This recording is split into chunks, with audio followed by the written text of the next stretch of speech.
Kalau bisa selama Anda bersuami istri tidak pernah menunjukkan kekuasaan Anda sebagai suami.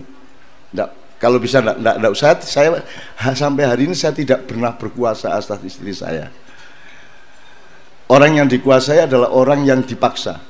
Dan saya tidak akan pernah memaksa istri saya karena istri saya tahu apa yang harus dia kerjakan. Bismillahirrahmanirrahim. Qul a'udzu birabbin nas, malikin nas, ilahin nas, min syarril waswasil khannas alladzi yuwaswisu fi sudurin nas minal jinnati wan nas. Saya mengutip ayat surat terakhir ini untuk poin terakhir kepada kedua mempelai. Tapi sebelumnya mohon izin, ini bukan permohonan untuk nasihat perkawinan yang kedua. Ini adalah perintah atas dasar dendam, karena kesebelasan Dewan Guru selalu kalah lawan Tunhar zaman dulu. Jadi karena dia punya posisi itu, maka saya mau tidak mau, ini saya datang ke sini juga diperintah sama beliau mendadak. Tapi daripada saya tidak diakui sebagai anggota IKPM, ya sudah saya datang. Bismillahirrahmanirrahim. Waktu tidak banyak. Saya nanti malam dengan Kiai Kanjeng harus di salah satu pesantren di Boyolali. Jadi saya mohon izin, juga sudah sepakat dengan MC bahwa saya singkat sekali, hanya beberapa pointers dan tidak berposisi menasihati pengantin, karena alangkah tidak senonohnya, tidak ada kepantasan saya menasihati beliau. Kalaupun saya harus menasihati, sebenarnya sederhana, pokoknya jokoyo aku lah gitu. Itu sudah selesai masalah, sudah. Nikahlah asal jangan seperti saya. Jadi begini, saya menerusin tafsir beliau. Jadi kalau itu kan di surat Ar-Rum itu mulai 20 sampai 20 itu ada 6 wamin ayatihi. Allah menciptakan alam semesta ngakunya 6 hari. Itu sebenarnya bukan bahwa beliau tidak bisa menciptakan kun fayakun, tapi itu ajaran kepada manusia untuk selalu punya accounting atas hidupnya. Dan beliau, Allah sangat sangat concern terhadap angka 6 ketika wamin ayatihi. Jadi ketika azwaj itu disebut, itu adalah wamin ayatihi yang kedua. Nanti yang pertama tentang turab, yang kedua tentang azwaj, ya turab debu tanah, tin. Nanti yang ketiga tentang siang dan malam, yang keempat tentang langit dan bumi dan seterusnya. Jadi ada satu environment dari Mithaqon Ghalidho itu. Oke, 6 tadi saya cuman pesan saja, siapa tahu itu merupakan kunci dari seluruh kenikmatan dan problem yang mungkin Anda akan alami. Karena kalau tidak ada problemnya tidak indah pernikahan itu. Karena keindahan itu enaknya orang nikah itu kalau habis bertengkar. Itu enaknya luar biasa. Jadi kalau kira-kira seminggu tidak bertengkar, tolong bertengkarlah supaya mendapatkan kenikmatan. Jadi 6 ini tolong kita antum tafsirkan.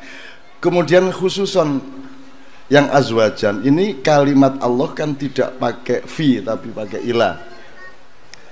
Litaskunu ilaiha. Di semua ayat yang lain antum browsing, semua litaskunu fiha, tapi khusus untuk pernikahan itu litaskunu ilaiha. Jadi kalau fiha itu settle, kalau ilaiha itu kayaknya itu benda. Jadi kan ada benda tumbuh, benda bergerak bernafsu, benda bergerak bernafsu berakal. Jadi dari turab ilan nas itu ada 6 tingkat itu. Nah, kalau litaskunu fiha itu kayaknya untuk benda statis. Tapi ya, mungkin juga tumbuh-tumbuhan, binatang juga masih litaskunu fi. Tapi kalau manusia litaskunu ilaiha, karena dia khalifah. Karena perkawinan itu tidak mungkin sakinah permanen.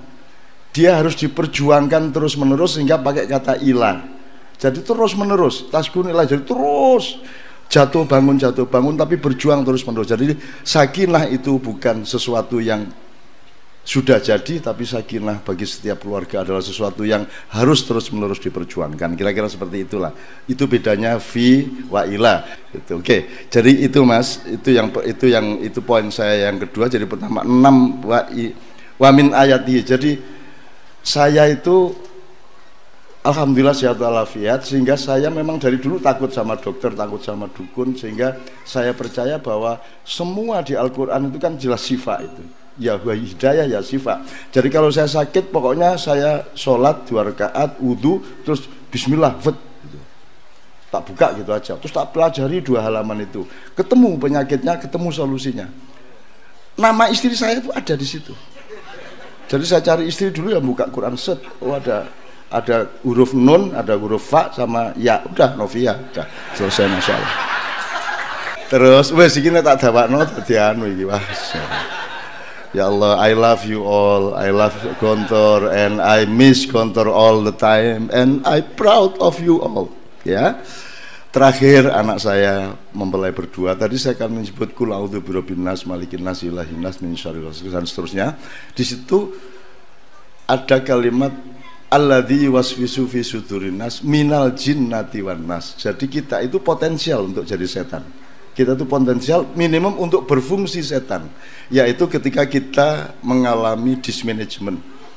Jadi kalau hati kita keganggu iri dengki, keganggu ketidakseimbangan, maka kita potensial untuk minal jinnati wan nas, menjadi syayatinin nas. Demikian juga kalau akal tidak jujur, logika kita curang gitu ya. Cuma begini yang saya mau poinkan itu gini, urut-urutannya itu kan Rabbun nas, baru Malikin nas, baru Ilahin nas. Jadi Allah tidak menjelaskan kenapa urutannya begitu, tapi kan pasti dong, masa urutannya begitu kan nggak boleh kita balik. Masa kul a'udzu bi ilahin nas, terus Rabbin nas wa Malikin nas, kan enggak gitu kan, harus kul a'udzu bi Rabbin nas, baru Malikin nas, baru Ilahin nas. Pasti ada maksudnya kok urut-urutannya seperti itu. Sebagaimana orang Jawa kalau bikin filosofi misalnya sandang, pangan, papan, itu nggak bisa dibalik. Karena itu memang prioritasnya begitu. Rumah ndak punya ndak apa-apa, asal masih makan. Ya, asal masih berpakaian. Ya. Enggak Pak, sandang, pangan, papan. Rumah ndak perlu, nggak ada rumah nggak apa-apa asal masih makan. Ndak makan ndak apa-apa asal masih berpakaian. Kan itu kan. Jadi kalau misalnya kita kena gempa kayak di Palu, ada orang bawa, iki tak bawain nasi sama katok. Kamu pilih mana? Saya nasi aja gitu ya. Itu berarti dia nggak ngerti sandang pangan papan. Jadi pertimbangannya dia wis rapopo mangan orang katokan rapopo sing penting mangan kan gitu ya. Tapi kalau kita orang Jawa kan enggak, ini saya pakai katok aja, nasinya enggak makan saya enggak apa-apa asal saya masih punya martabat.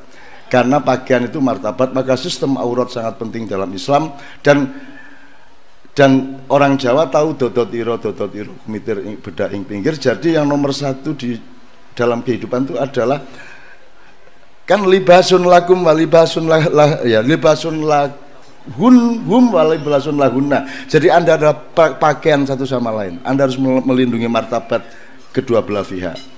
Nah, yang sekarang kita tidak punya pengembangan kependidikan di Indonesia adalah mengenai martabat, sehingga di politik, di kebudayaan, bahkan sekarang ini sopan santun, adab ya, adab budaya kita juga sangat rendah luar biasa, terutama di kalangan anak-anak kota.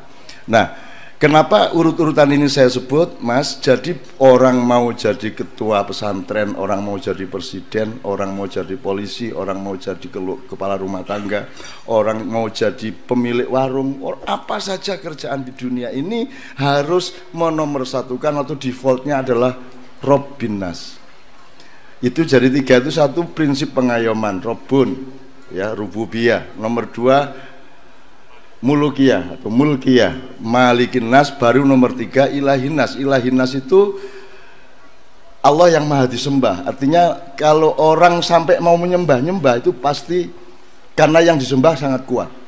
Maksud saya sama istri itu nomor 1 ya harus pakai rububiyah, polisi sama rakyat, bapak sama ibu sama anaknya, guru sama muridnya, presiden sama rakyatnya, harus defaultnya adalah pengayoman dan kasih sayang. Kan gitu kan. Kalau terpaksa baru tunjukkan kekuasaanmu. Itu kalau terpaksa, kalau perlu enggak, kalau bisa selama Anda bersuami istri tidak pernah menunjukkan kekuasaan Anda sebagai suami.